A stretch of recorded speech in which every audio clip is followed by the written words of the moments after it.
どうも、ボタニカリスティクスです。今日は考察シリーズでお届けしたいと思います。赤い葉脈のフィカス、そういった品種ありますよね。まずやっぱり赤ウンベラータと呼ばれるフィカス、ペティオラリスですよ。フィカス紹介シリーズでペティオラリスやったじゃないですか。で、あそこで言ったようにね、先日購入したんですよ。赤い葉脈を見るとね、僕ね、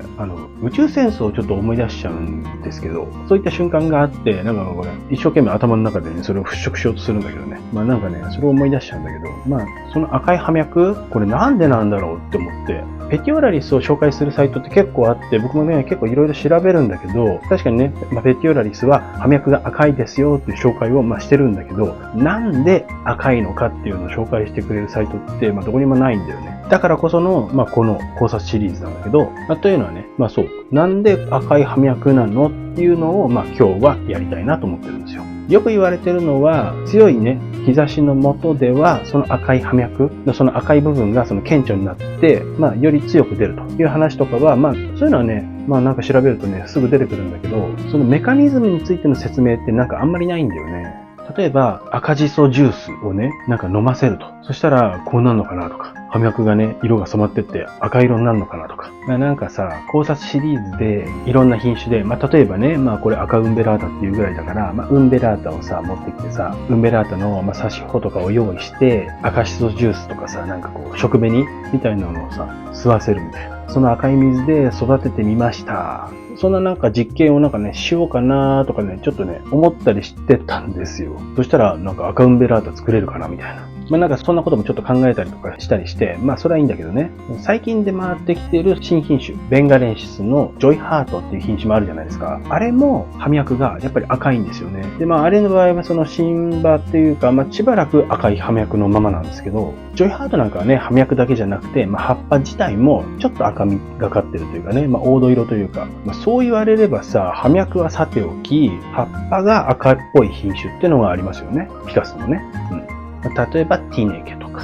ルビーとか、ベリーズとか、バーガンディなんかもそうですよ。あとは、マイクロゴムもそうですね。エアスティカ系では割とよく見られると思いますね。ちょっと前に新葉特集みたいな動画もやったじゃないですか。で、あれで紹介したように、うちではね、ウンベラータも結構そうですよっていう。なので、フィカスにおけるその赤い色の話って、今話した2つの切り口で話せそうかなって思ってたんですけど、つまり、葉脈が赤いっていうのと、新葉の葉肉が赤い。この線で話していきたいなとちょっと思うところだったんですけど、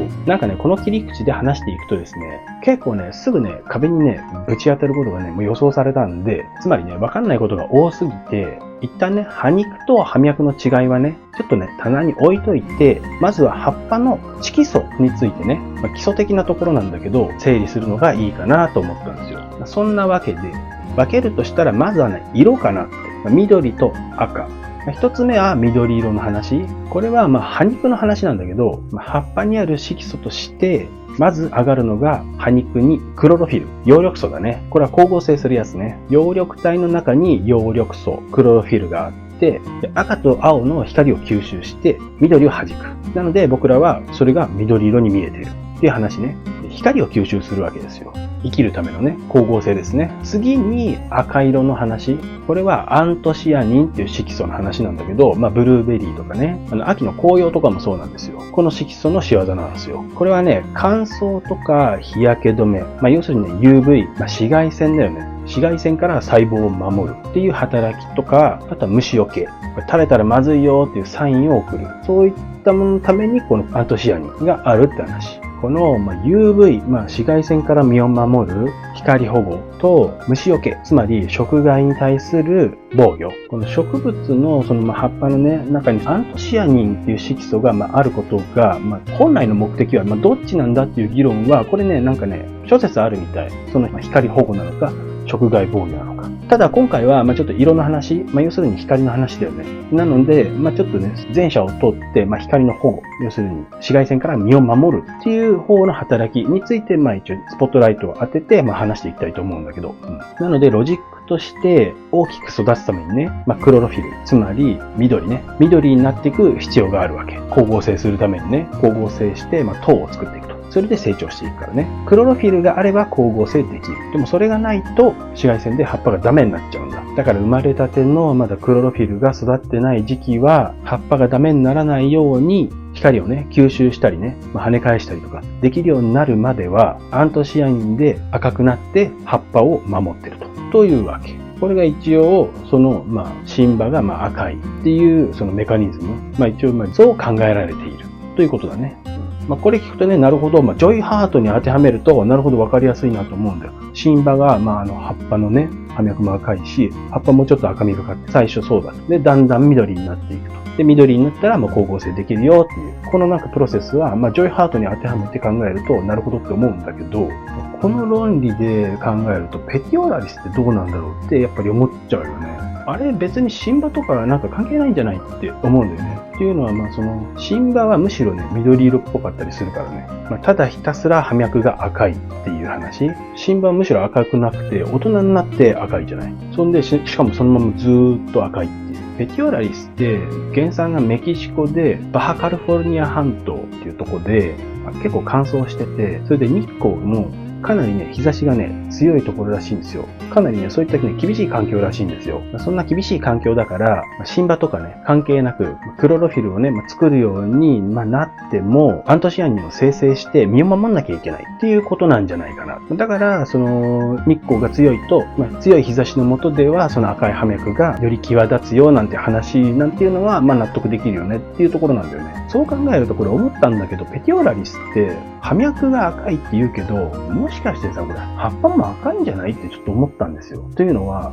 他の、緑色のね、フィカスみたいに、そんなに緑してないじゃないですか。なんていうの、くすんだ色っていうか、ちょっと緑に赤を混ぜたみたいな色してません？葉脈はもちろん集中的に、そのアントシアニンが生きてて、赤い色が際立っているけど、要するにそこはクロロフィルがないからね。だけど、それだけじゃなくて、その葉肉の部分に赤い色が含まれているような、そんな気さえする。要するに葉脈だけじゃなくて、葉肉にアントシアニンが含まれてるっていうことね。たまたま葉脈にクロロフィルがないから葉脈だけ赤く見える。わかりやすく葉脈は赤いけど、葉っぱにも赤い色混ざってませんってそう思うんですよ。あと、そもそもアントシアニンは植物自らが自分で作る。自分で自分の身を守るために生成する色素なんですよ。つまりね、赤い水を吸い上げて赤くなるわけではないんだよね。その切り花とかセロリの実験とかでよく見るようなね、ああいうならまだしも、ましてやね、塊根植物じゃないですか。根っこから水吸い上げての話なんで、この赤い葉脈はそういう話ではないですね、ってことね。なので最初に言ったシソジュースの話、その線はないってこと。それやろうと思ったんだけど、だから今みたいな話で違うなっていう。そんでね、こっからね、さらにね、推論なんだけど、そういえばね、挿し木っぽいね、比較的に大きいペティオラリスを見たことがあるんですけど、ちょっと前の動画でもちょっとその話したんだけど、樹形がね、良くてめちゃくちゃ綺麗でめちゃくちゃかっこよかったんですよ。めっちゃ欲しいって思ったんだけど、赤みがね、ちょっとね、弱かったようにね、感じました。その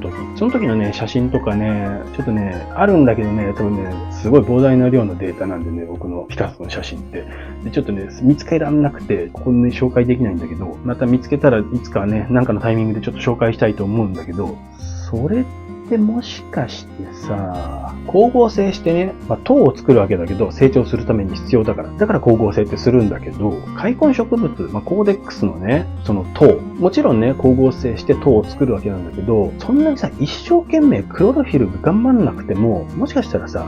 塊根植物、その塊根の部分にさ、溜め込んだりとかできるから、そんなに一生懸命クロロフィル作んなくてもいいやっていう話なんじゃないかなってちょっと思っちゃったんだよね。それよりもね、その厳しい環境で、要するに、日差しがすごい厳しいと。なので、それから身を守るために、どっちかっていうとさ、アントシアニンの方に力を入れてるみたいな。紫外線から身を守るために、そっちの方に集中できてるから、より、赤みが出てるっていう話もちょっと考えられなくないってちょっと僕思ったんですよね。もちろんね、これ素人考えなんですけど、そう。ちなみにね、だからさっきも言ったように、新葉の方がむしろちょっとね、緑色っぽかったりするから、そこのところの矛盾どうなのって話もちょっと出てきちゃうんだよね。ちょっとね、難しくなってきちゃったね。だから、誰か学者さんがね、ネタ探してるんだったら、この僕のね、たわいもないこの推論、取るに足らないような仮説かもしれませんけど、これをね、ちょっとピックアップしてね、研究してくださいよ。